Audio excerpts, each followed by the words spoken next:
नमस्कार दोस्तों, आज हम केवीएस मदान बुक का चैप्टर 1 पढ़ेंगे जो है टीचिंग एप्टीट्यूड।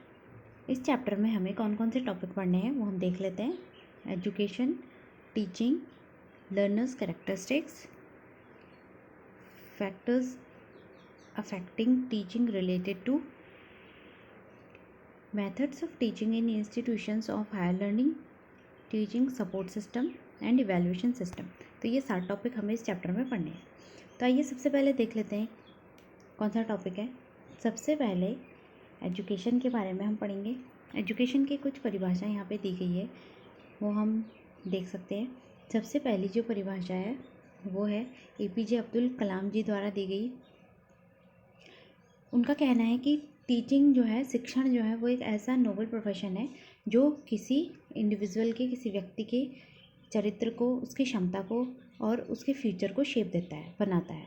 सो ये एपीजे अब्दुल कलाम जी ने कहा था। एक और डेफिनेशन यहाँ पर दी है, आप वीडियो पॉज करके पढ़ सकते हैं। आगे हम देख लेते हैं। According to new education policy 2020, new education policy 2020 के अनुसार education is a fundamental for achieving full human potential, developing an equitable and just society and promoting national development। तो न्यू एजुकेशन पॉलिसी 2020 के अनुसार जो शिक्षा है वो क्या है, किसी भी ह्यूमन बीइंग के, इन मनुष्य के पोटेंशियल को बाहर निकालने के लिए दी जाती है और एक समानता का जो वातावरण है, एक समान व्यवहार जो है वो रखा जाए कि समान शिक्षा जो है वो हर बच्चे को मिले। इस और शिक्षा से जो हमारा नेशन है उसका क्या हो, विकास हो, नेशन का डेवलपमेंट हो, विकास हो। So the global education development agenda reflected in sustainable development goal 4। Sustainable development goals जो हैं वो है सतत विकास लक्ष्य।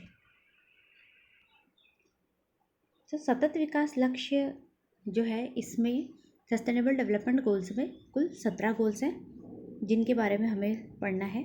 ये सस्टेनेबल गोल्स डेवलपमेंट गोल वाला जो टॉपिक है वो हम पीपल, एनवायरनमेंट एंड डेवलपमेंट वाले यूनिट में भी पढ़ेंगे।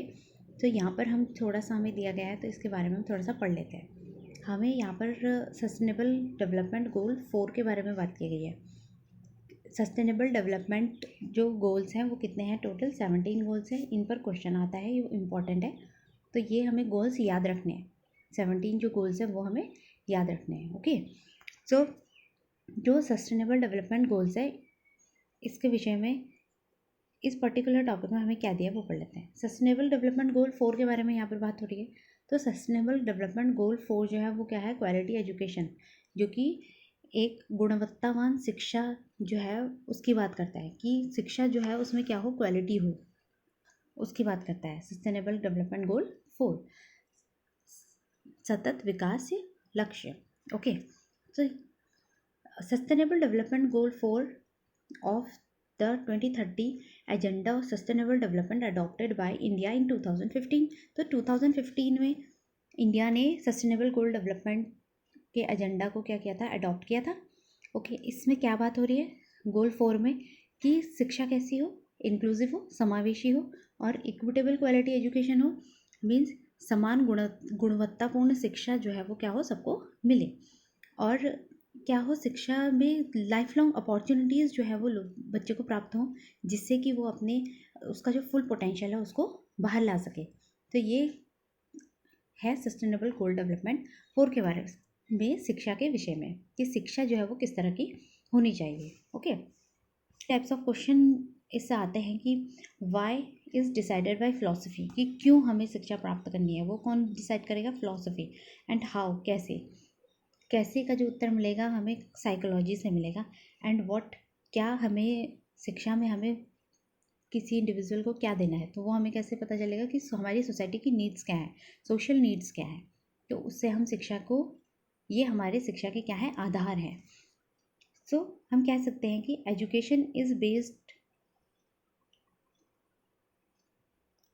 Education is based on the philosophical, psychological and social aspects. So education का जो बेस होता है वो क्या होता है? Philosophical, psychological and social aspects जो होते हैं इसके बेस होते हैं। As per western philosophy, Socrates is the consider the father of education. तो फादर ऑफ एजुकेशन कौन थे वेस्टर्न फिलोसफी के अनुसार? सोक्रेट्स। अब हम कुछ फिलोसफीज यहाँ पे दी गई हैं, हमें कुछ वाद हमें दिए हैं। सबसे पहला जो है वो आइडियलिज्म, आदर्शवाद जो है, ये किसकी बात करता है? आइडियलिज्म जो शब्द है उसका मतलब हो, ये कहाँ से लिया गया है? आइडियल से लिया गया है। इसका एक्चुअल जो मीनिंग है वो क्या है? माइंड और and self. So that reflects spirituality. जो किसको रिफ्लेक्ट करता है? स्पिरिचुअलिटी को रिफ्लेक्ट करता है। तो इनका कहना है कि द यूनिवर्सल माइंड और God is a central of understanding of the world. So हमें जब दुनिया को पहचानना है, दुनिया को जानना है, तो उसकी समझ अगर हमें प्राप्त करनी है तो वो हमें किससे मिलेगी? जो गॉड है, गॉड से हमें क्या मिलेगी? समझ मिलेगी। सो इनका कहना था कि God is the source of creation, all creation. जो भी क्रिएशंस है, नॉलेज है, स्पिरिट है, उसका सोर्स कौन है? गॉड है।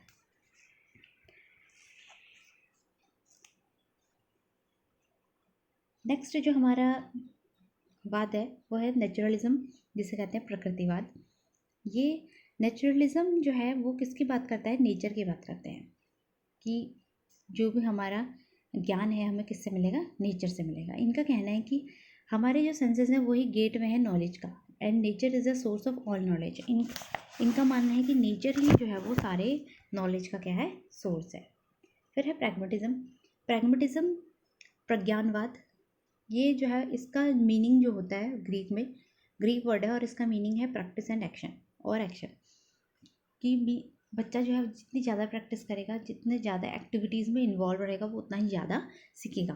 तो ये किस पे फोकस करते हैं? प्रैक्टिस और एक्शन पे फोकस करते हैं।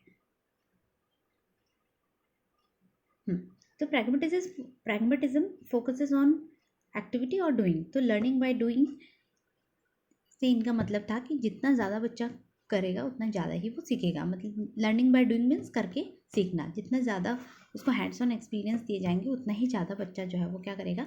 सीखेगा। ओके। तो यहाँ पे कुछ हमारे थिंकर्स हुए हैं जो कि प्रैग्मेटिस्ट थे। जॉन डेवी, किलपैट्रिक, मेड, ये जो थे वो हमारे प्रैग्मेटिज्म में थिंकर्स हुए थे। नेक्स्ट हम देखते हैं कंस्ट्रक्टिविज्म, रचनावाद। इनका कहना था the learners actively construct knowledge. जो लर्नर है उन्हें क्या करना है? एक्टिवली अपने नॉलेज को कंस्ट्रक्ट करना है। ओके। सो इसमें जो हमारे थिंकर्स है वो कौन है? जीन पियाजे एंड J.S. ब्रूनर। इनका मानना था कि learner involves in an active process in the formation and that individual activity organizes constructs knowledge for itself. तो बच्चा जो है वो अपने ज्ञान का निर्माण स्वयं करेगा अगर हम उसे क्या करें? एक्टिवली इन्वॉल्व करें किसी भी एक्टिविटी में। ओके। तो वो अपने ज्ञान का निर्माण क्या कर सकता है? खुद कर सकता है। तो ये जो थे इस पर बिलीव करते थे कि educational psychology believes that there are developmental stages of knowledge organisation. तो उनका कहना था कि डेवलपमेंटल स्टेजेस होते हैं, विकास के कुछ स्तर होते हैं जिसमें कि बच्चा ज्ञान को क्या करता है? ग्रहण करता है। ओके। तो अकॉर्डिंग टू जीन पियाजे जी के अनुसार accommodation and assimilation are the basics of learning. तो उनका कहना था कि लर्निंग के जो बेसिक है वो क्या है? एकोमोडेशन है और एसिमिलेशन है। एकोमोडेशन का मतलब होता है कि अपने अपने दिमाग में, अपने बुद्धि में क्या करना? नए विचार को फिट करना, नए विचार को ग्रहण करने को हम एकोमोडेशन कहते हैं। ओके। और एसिमिलेशन है कि हमने जो इन्फॉर्मेशन, हमारे पास पहले से जो इन्फॉर्मेशन है, पुरानी इन्फॉर्मेशन में क्या कर रहे हैं? हम नए इन्फॉर्मेशन को फिट कर रहे हैं, नए ज्ञान को ले रहे हैं। पुराने में हम नए ज्ञान को ले रहे हैं तो उसे हम क्या कह देते हैं? एसिमिलेशन कह देते हैं। पुराने ज्ञान में हम क्या कर रहे हैं? नए ज्ञान को जोड़ रहे हैं, तो वो हमारा क्या है? एसिमिलेशन है। ओके। तो एकोमोडेशन एंड एसिमिलेशन हो गया। A learner develops a new schema through accommodation. इनका कहना है कि एकोमोडेशन के थ्रू, एकोमोडेशन में हमने कहा कि हम नए विचारों को फिट कर रहे हैं अपने माइंड में। ओके, तो जो ये नए विचार हमने फिट किया अपने माइंड में, ये जो थे हमारे दिमाग में क्या बना रहे हैं, कुछ स्कीमा बना रहे हैं। स्कीमा क्या होता है, ये पॉकेट ऑफ इंफॉर्मेशन है, या हम इसे कह सकते हैं कि कुछ पैटर्न्स होते हैं जो कि हमारे दिमाग में किसी भी इंफॉर्मेशन के लिए बन जाते हैं, तो उसे हम स्कीमा कहते हैं। तो एकोमोडेशन के थ्रू हम क्या करते हैं, नए नए स्कीमा को बनाते हैं। ओके, फिर क्या हो रहा है, new experiences are assimilated into already existing schemas. अब जो हमारे ऑलरेडी एग्जिस्टिंग स्कीमास हैं, पॉकेट ऑफ इंफॉर्मेशंस हैं, उसमें हम क्या कर रहे हैं, नई इन्फॉर्मेशन को जो हम डाल रहे हैं उसे हम एसिमिलेशन कहेंगे। Okay, so they may be accommodated by creating new schemas. तो न्यू स्कीमास क्रिएट करके हम क्या कर सकते हैं, एसिमुलेट कर सकते हैं। ओके, तो ये हमारा हो गया कंस्ट्रक्टिविज्म। नंबर 6 है ह्यूमनिज्म। ह्यूमनिज्म जो है वो ह्यूमंस की बात करते हैं, ह्यूमंस जो है उनके सेंटर में होते हैं, उन्हीं की बात करी जाती है, और ह्यूमंस के जो राइट्स हैं और उनके वेलफेयर के लिए ही ह्यूमनिज्म जो है वो काम करता है। नेक्स्ट देख लेते हैं रैशनलिज्म। रैशनलिज्म तर्कवाद।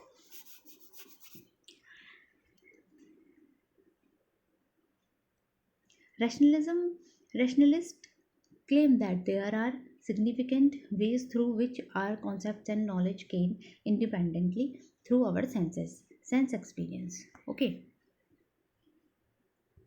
Then हम बात कर रहे हैं empiricist की।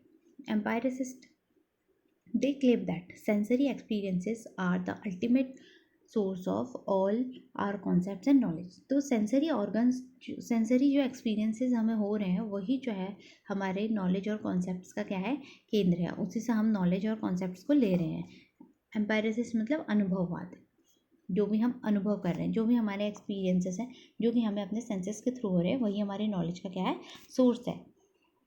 नंबर 9 इज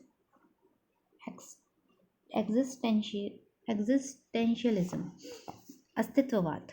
इसमें ह्यूमन की खुद के अस्तित्व की बात हो रही है, कि एग्जिस्टेंस की बात है, फ्रीडम की बात है और चॉइस की बात है। तो इसमें हम क्या कर रहे हैं, खुद के ही अस्तित्व की बात कर रहे हैं, तो ये होता है हमारा अस्तित्ववाद। Then number 10 is behaviourism.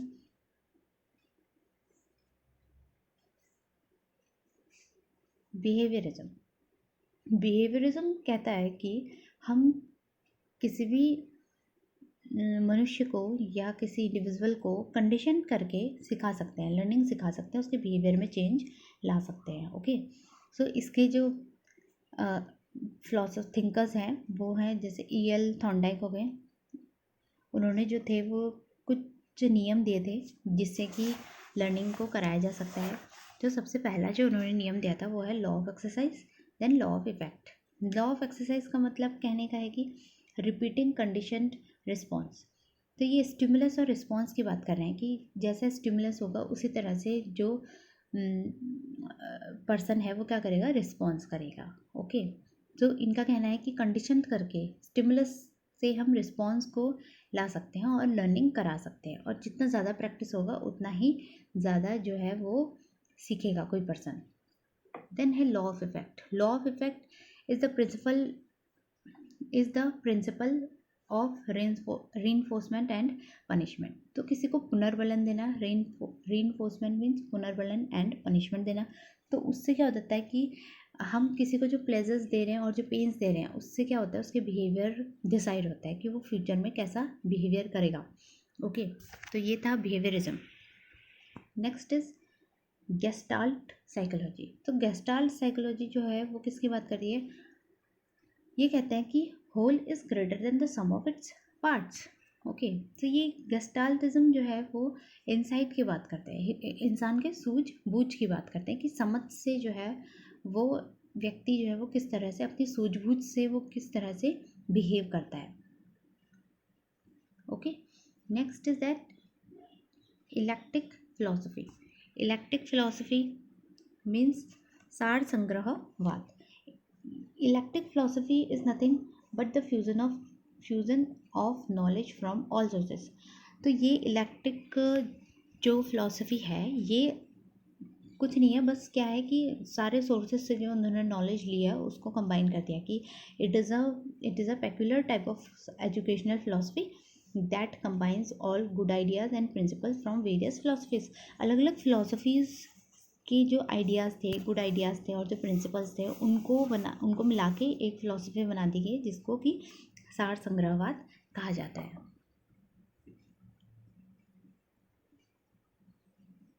आगे देखते हैं, यहाँ पे कुछ कॉन्सेप्ट्स हमें दिए हैं और ये किस फिलोसोफर ने या कौन से थिंकर्स ने हमें दिए हैं वो हमें देखना है। सबसे पहला है बेसिक एजुकेशन, जो कि महात्मा गांधी जी ने दिया था। Learning must take place in nature and from nature, Rabindranath Tagore. Integral education, Shri Aurobindo. Next, focus on the spiritual aspects of Indian philosophy, Dr. Sarvapalli Radhakrishnan. Education to transform human mind, J. Krishnamurti. Experiential learning, John Dewey. Self education through development of individuality, Maria Montessori. Kindergarten, Froberti. And Rousseau ji ने क्या दिया है, no formal learning, nature is the only teacher. So Rousseau ji का कहना था कि formal learning होनी ही नहीं चाहिए। नेचर जो है, प्रकृति ही जो है वो क्या है, एकमात्र शिक्षक है किसी भी इंडिविजुअल का। आगे हम देख लेते हैं forms of education. There are 3 forms of education, formal, informal and non formal. Formal means औपचारिक शिक्षा, जो हम स्कूल में जाके सीखते हैं, जिसमें सारी चीज़ क्या होती है, एक फॉर्मल में होती है, एक फॉर्मल वे में चलती रहती है। इनफॉर्मल, अनौपचारिक शिक्षा। देन नॉन फॉर्मल जो होता है, नॉन फॉर्मल क्या है, निरौपचारिक शिक्षा। ओके, तो एक चार्ट के द्वारा हम फॉर्मल, इनफॉर्मल और नॉन फॉर्मल को देख लेते हैं, जो कि हमें बुक में दिया गया है।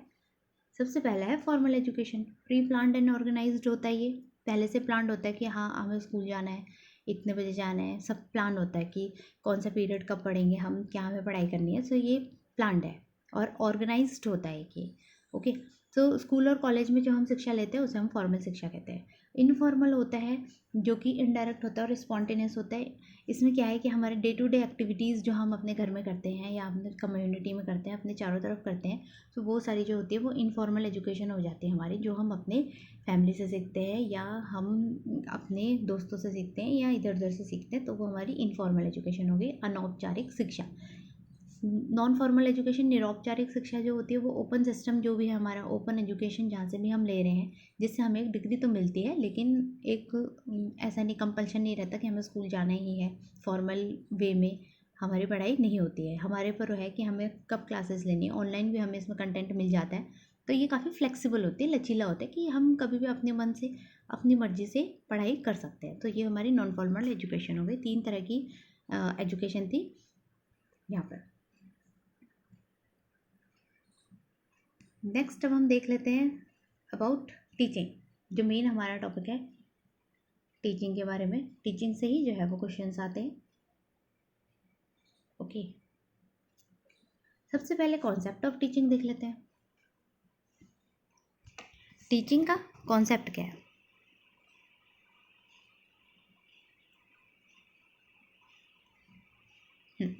तो यहाँ पे कुछ वेज दिए हमें जिससे कि टीचिंग को हम डिफाइन कर सकते हैं। ओके, तो टीचिंग क्या है? Teaching is a purposeful direction and management of learning process. तो एक किसी उद्देश्य से टीचिंग होती है। शिक्षण जो है वो, शिक्षण का क्या होता है, कुछ उद्देश्य होता है कि हम किसी कक्षा में अगर हम जाते हैं तो हम एक उद्देश्य लेके जाते हैं कि आज हमें ये टॉपिक पढ़ाने हैं और किस तरह से हमें पढ़ाने हैं। तो उसका क्या है, एक उद्देश्य है, पर्पज़ है टीचिंग का।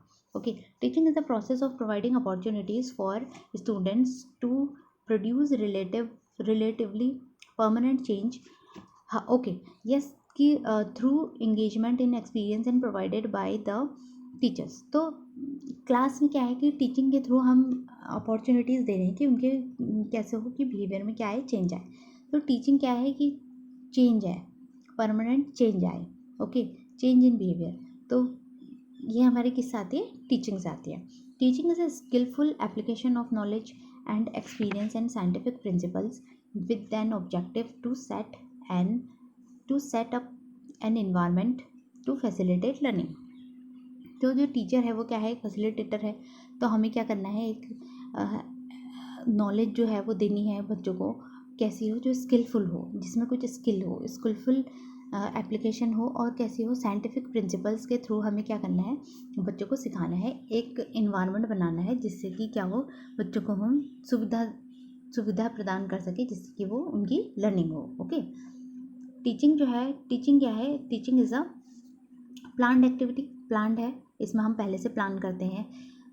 टीचिंग के हमारे फेजेस होते हैं कि हमें सबसे पहले क्या करना है, प्लान करना है कि क्लास में हम जाएंगे तो हम क्या पढ़ाएंगे, तो एक प्लानिंग बनती है। तो सारी चीज़ें कैसे रहती है, प्लान्ड होती है, तो प्लान्ड एक्टिविटी होती है। ओके,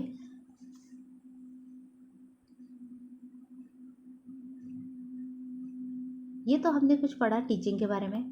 अब हम थोड़ा सा पढ़ लेते हैं basic teaching model. Basic teaching model के बारे में पढ़ लेते हैं। देयर आर, हमें यहाँ पे जो दिए हैं वो 2 मॉडल्स दिए हैं टीचिंग के। एक तो है पैडागोगी मॉडल और दूसरा है एंड्रागोगी मॉडल। सबसे पहला जो है वो पैडागोगी मॉडल है। पैडागोगी मॉडल के अनुसार इसको क्या कहा जाता है, इसको art and science of teaching भी कहते हैं, कि किस तरह से बच्चे को पढ़ाना है हमें। सो ये एक कला है कि किस तरह से ज्ञान को अपने दिया जाए, तो ये सीखा जा सकता है। ओके, और इसका the teacher assumes the primary role is deciding the main aspects of teaching. Okay, so यहाँ पर हमें हर्बर्ट ने 5 जो थे फॉर्मल स्टेप्स दिए थे टीचिंग के, वो देख लेते हैं। सबसे पहला है प्रिपरेशन, कि हमें प्रिपरेशन करनी है कि हमें क्लास में क्या पढ़ाना है। Linking new material to relevant existing ideas. Okay, फिर है प्रेजेंटेशन, उसके बाद हमें प्रेजेंटेशन देनी है। ओके, देन एसोसिएशन बिठानी है कि न्यू जो हमारे comparison of new idea with the existing ideas with an objective to implement new ideas in the mind of learner। तो लर्नर के दिमाग में हमें क्या डालने हैं, न्यू आइडियाज़ कैसे हम डाल सकते हैं वो हमें देखना है, एसोसिएशन करनी है हमें उसके साथ। देन नेक्स्ट जो हमारा 4th वन है दैट इज़ जनरलाइजेशन, सामान्यकरण करना। उसके बाद है एप्लीकेशन, की यूज़ करना कि कहाँ कहाँ पर जो है वो जो हमने आज नॉलेज दी है उसको यूज़ किया जा सकता है, एप्लीकेशन। ओके, तो ये 5 जो स्टेप्स थे वो हर्बर्ट ने दिए थे, ये हमने पढ़े पैडागोगी मॉडल में। अब यहाँ पर जो है हमें एक चार्ट दिया है, टेबल दी है, जिसके द्वारा हम समझ सकते हैं कि पैडागोगी मॉडल से टीचिंग जो है वो किस प्रकार एंड्रागोगी मॉडल में शिफ्ट हो रही है। ओके, सो पैडागोगी मॉडल जो था वो टीचर सेंटर था, फिक्स डिज़ाइन था। अब जो एंड्रागोगी मॉडल है वो लर्नर सेंटर एंड फ्लेक्सिबल है। टीचर्स डायरेक्शन एंड डिसीजन था। देन लर्नर्स ऑटोनॉमी, इसमें लर्नर की ऑटोनॉमी रहती है। ओके, इसमें टीचर का क्या होता है, डायरेक्शन दिया जाता है टीचर द्वारा पैडागोगी मॉडल में। Teachers guide and monitoring of learning, इसमें टीचर गाइड करता है और मॉनिटर करता है। इसमें फैसिलिटेट करता है, फैसिलिटेटर है टीचर, जो कि सुविधा दाता है। इसमें स्टूडेंट जो है वो पैसिव रेसिपिएंट है। इसमें जो है एक्टिव होता है स्टूडेंट है। Learning with in the 4 wall classroom के अंदर होती है। इसमें सोशल कॉन्टेक्स्ट में होती है। Knowledge is given and fixed, knowledge जो है वो फिक्स्ड है। इस knowledge evolves and create, knowledge को क्या किया जा रहा है, क्रिएट किया जा रहा है। डिसिप्लिनरी फोकस होता है and multi disciplinary and educational focus रहता है इसका। इसमें क्या है, जो टीचिंग है वो कैसी है, लीनियर है, और यहाँ पर मल्टीपल एंड डाइवर्जेंट एक्सपोजर है इसका। असेसमेंट इज शॉर्ट, इसका में जो असेसमेंट होता है वो शॉर्ट होता है, और इसमें जो असेसमेंट है वो कैसा है, मल्टी वेरियस और कंटिन्यूस रहता है असेसमेंट। तो ये हमें चार्ट के थ्रू हमें बताया गया कि पैडागोगी मॉडल और एंड्रागोगी मॉडल किस तरह से डिफरेंट है एक दूसरे से। अब यहाँ पे हम एंड्रागोगी मॉडल के बारे में पढ़ लेते हैं कि एंड्रागोगी मॉडल में क्या दिया। एंड्रागोगी मॉडल में जो है वो लर्नर कैसा रहता है, वो सेल्फ डायरेक्टर रहता है। एंड्रागोगी जो मॉडल है वो किसके लिए है, एडल्ट लर्नर्स के लिए है, तो वो सेल्फ डायरेक्टर रहते हैं। ओके, इसमें क्या होता है, he is mostly responsible for his own learning, जो भी वो लर्न कर रहे हैं वो अपने लर्निंग के लिए खुद ही क्या है, रिस्पॉन्सिबल है। जो इंस्ट्रक्टर है वो सिर्फ क्या होता है, फैसिलिटेट करते हैं, जो भी लर्निंग वो दे रहे हैं उसको क्या करते हैं, सिर्फ फैसिलिटेट करते हैं। बाकी जो लर्निंग है, लर्निंग का जो निर्माण है वो कौन करता है, जो लर्नर है वो खुद ही करता है। तो andragogy approach is also identified with adult learning, तो एडल्ट लर्निंग के थ्रू हम इसे आइडेंटिफाई कर सकते हैं। सबसे मेन इंपॉर्टेंट पॉइंट जो इसमें ये है कि एंड्रागोगी मॉडल जो है वो किसके लिए है, एडल्ट लर्नर्स के लिए है। ओके, इसमें से क्वेश्चन आते हैं कि किस तरह के लर्नर के लिए कौन सा मॉडल होता है। तो पैडागोगी मॉडल जो है वो एडोलसेंट लर्नर के लिए होता है और एंड्रागोगी मॉडल जो है वो किसके लिए रहता है, एडल्ट लर्निंग के लिए रहता है, एडल्ट जो लर्नर्स हैं उनके लिए रहता है। ओके, नेक्स्ट एक और मॉडल जो हमारा होता है वो ह्यूटागोगी मॉडल है। ह्यूटागोगी मॉडल भी जो है वो कैसा है, सेल्फ डिटरमाइंड रहता है। इसमें भी सेल्फ लर्निंग होती है। इसमें क्या होती है कि सेल्फ लर्निंग होती है, ये सेल्फ लर्नर्स के लिए है।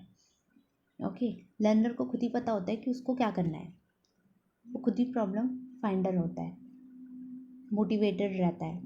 ओके, उसको पता है कि उसको कैसे लर्न करना है। तो जो सेल्फ लर्नर्स हैं उनके लिए जो मॉडल है वो कौन सा है, heutagogy model. One more point is that pedagogy is also called engagement.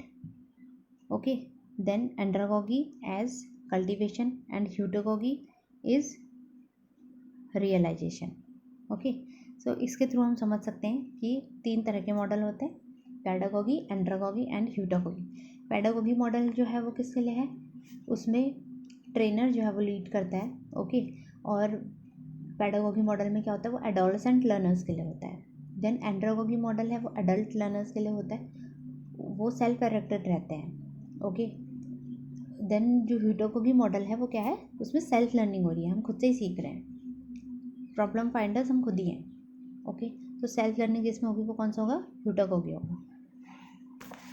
तो आज हमने मॉडल्स ऑफ टीचिंग तक देखा, देन आगे हम और इसको पढ़ेंगे। नेक्स्ट टॉपिक्स जो है वो हम अगले लेक्चर में देखेंगे। ओके, और प्रीवियस ईयर क्वेश्चन भी हम लगाएंगे अगले लेक्चर में, थोड़े से टॉपिक जो हमारे कवर हो जाए तो उसके बाद हम प्रीवियस ईयर क्वेश्चंस भी देखेंगे। ओके, इनमें जो इंपॉर्टेंट पॉइंट्स हैं वो मैंने आपको बता दिए हैं, तो इस तरह से आप स्टडी कर सकते हैं। और प्रीवियस ईयर क्वेश्चंस अगर आपको देखने हैं तो वो मैंने इससे पहले जो वीडियो बनाई है उसमें डाले हैं, जो कि 2020 के जो प्रीवियस ईयर क्वेश्चंस हैं वो उसमें हैं। ओके, तो आप देख सकते हैं, वो जो ऑफिशियल आंसर की है उसी में से आंसर्स मैंने उसमें बताए हैं। Okay, if you like the video please like, share and subscribe. Thank you for watching.